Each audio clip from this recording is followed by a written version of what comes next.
สบายดีพี่น้องเบิดสุขุสุคนเด้อจ้ามากินข้าวนำกันเด้อปิ้งไก่พี่น้องนี่เด้ปิ้งไก่ที่ผู้ใหญ่ใจดีเพิ่นซื้อให้กินพี่น้องเอ้ยหาก็ได้กินตอนแลงพี่น้องเอ้ยอันนี้ก็ตำถั่วพี่น้องบักถั่วนี่ก็พากันไปซื้อกับลูกๆวังแรงนี่แหละแจ่วพี่น้องเพิ่นแถมมาให้เนาะเพียงเนาะสบายดีป่าลุงมากินข้าวน้องบอลอาบน้ำแล้วยังแม่พี่น้องเลยเพราะว่าอ้นน่ะอาบแล้วน้องพี่น้องเนาะแล้วก็มีแต่สิล้างหน้าน้องพี่น้องเนาะล้างแข้งล้างขาบอกว่ารายละเอียดก็ได้น้องพี่น้องเนาะสบายดีนะพี่น้องเด้อมาไว้มาโตมาตำถั่วปิ้งไก่มาเป็นมาเลยนะ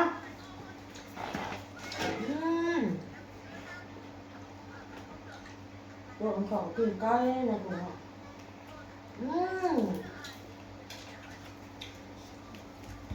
บ่เต้เป็นบ่ได้มาพี่น้อง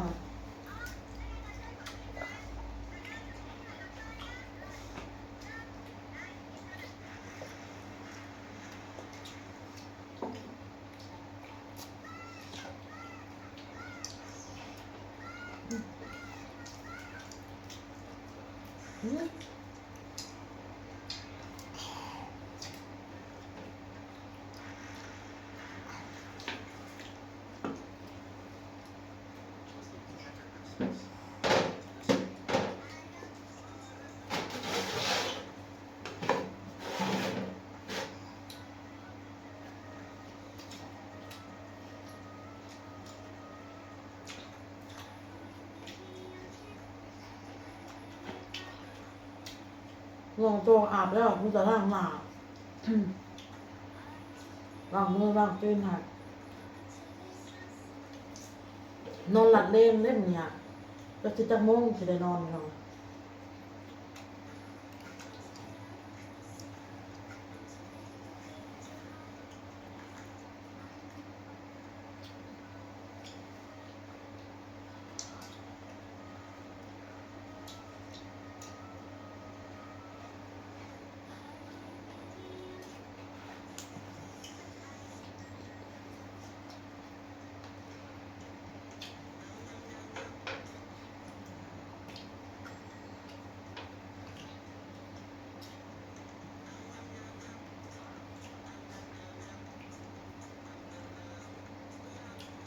ของโจ้มาโจ้โจ้เลย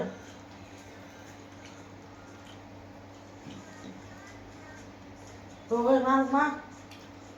ก็โจ้มากินข้าวนี่โอ้พี่ย่างมาพี่จะสิผ่ากล่องย่างมานั่งกินข้าวพี่นะมาเลย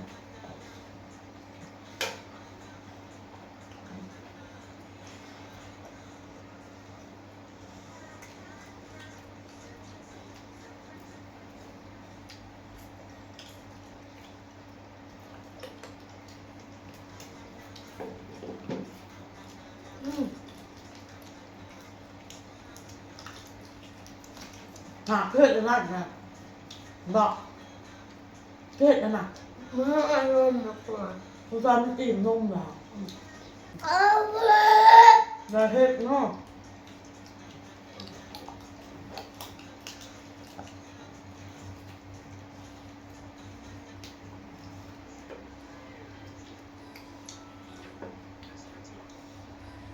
เฮ้ย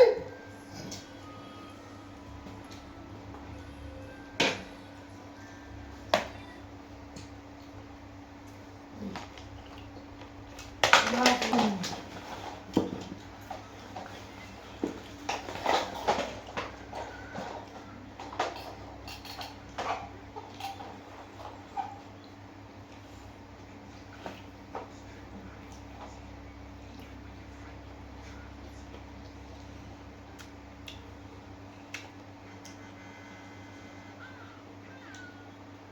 อันนี้แหละพี่น้องแม่ทุ่ง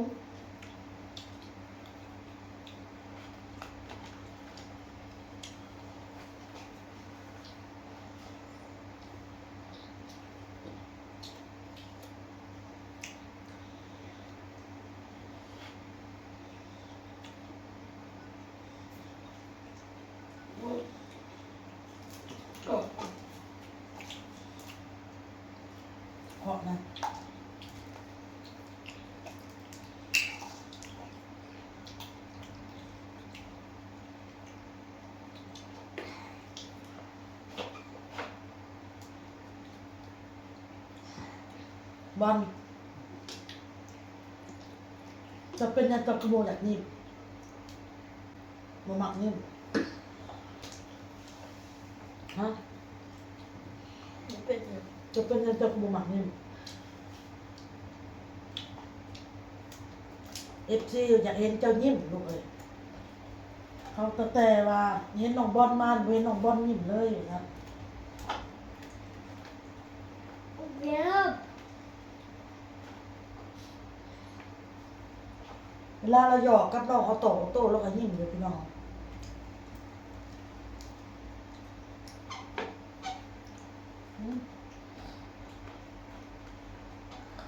มื้ออื่นคันบ่ลม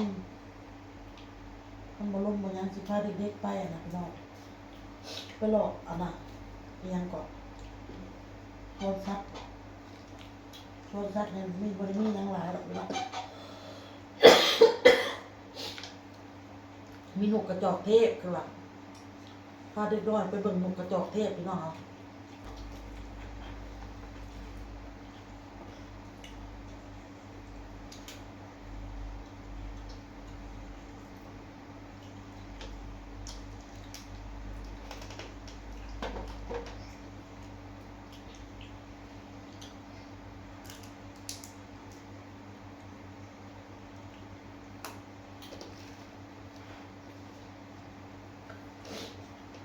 ไปกับไปซอมไม่รู้ทำมันเลย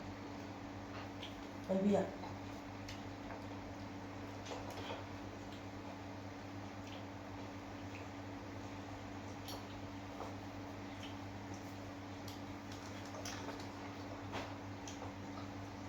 แม่งไม่เขาตาครับ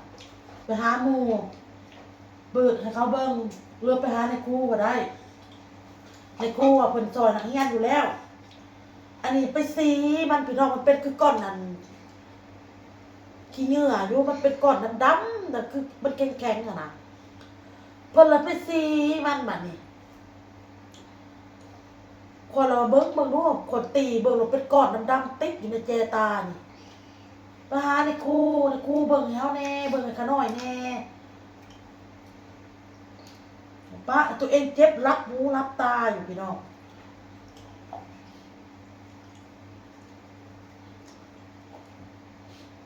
ครูเป็นเบิ่งให้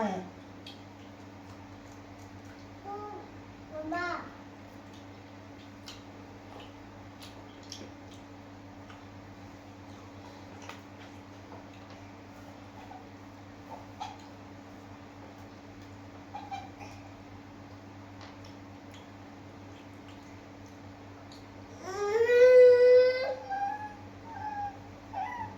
มียังลูกยังไงมันหมดป้อนมาพี่น้องกินต่อเอากล้องหน้าได้พี่น้องเห็นบอกกล้องหน้าของกล้องหลังมันต่างกันได้พี่น้องเลยมาโตมา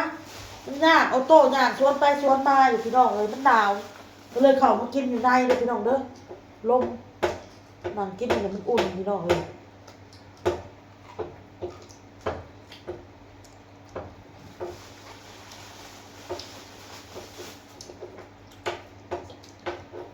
มาโตมา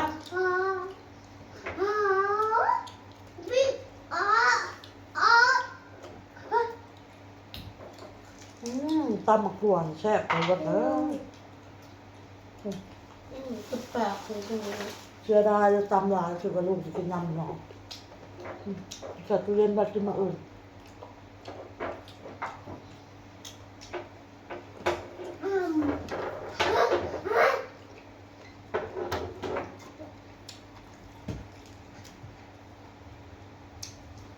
ตำหมักถั่วใส่มะกอก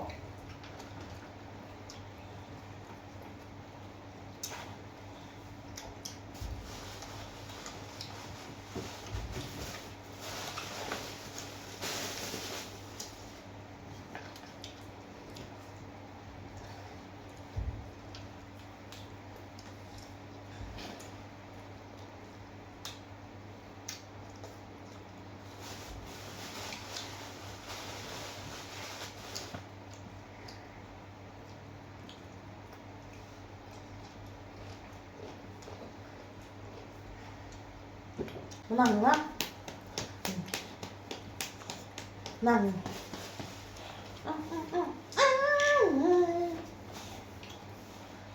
เสือแขนยาว2โตพี่น้องเอ้ยเอาโตตู้ตู้ตู้เห็นอะไรตู้ตู้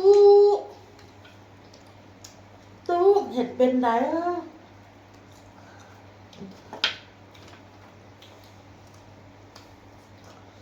ตู้เห็นเห็ดดูบอลเห็ดดูตู้อ่ะตู้ตู้หมู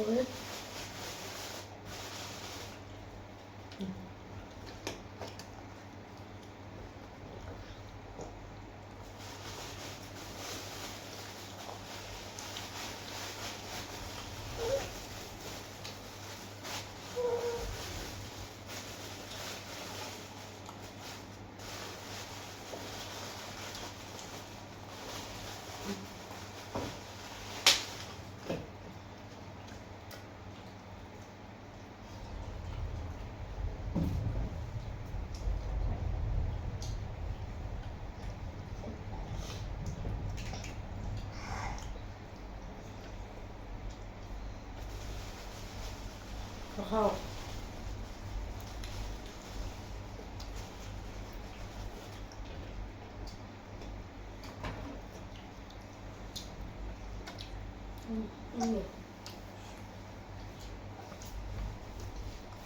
อิ่มนะลูก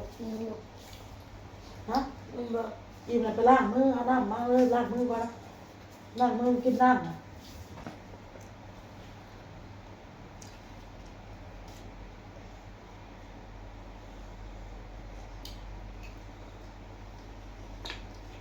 ล้างลงลงอืม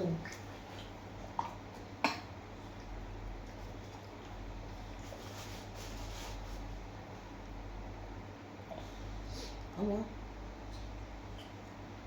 เข้า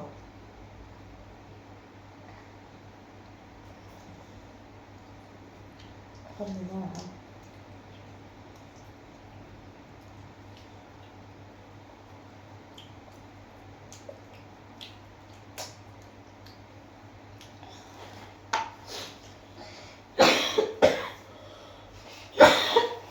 โอ้ยคันคอแล้วอดดิพี่น้องเลยคันคอเป็นหวัดเป็นไอแล้วอดนี่อากาศเย็นหนาวรดแน่นหน้าอกเจ็บหน้าอกยามหนาว